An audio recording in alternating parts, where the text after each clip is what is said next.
बस यतिको चाहियो धेरै राख्नु पर्दैन एउटालाई एउटा क्रेप्स हो है यसरी राख्नुहोस्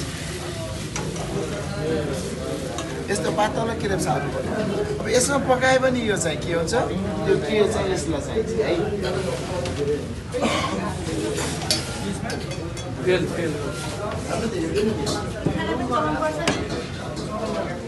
अब यसरी यति भयो नि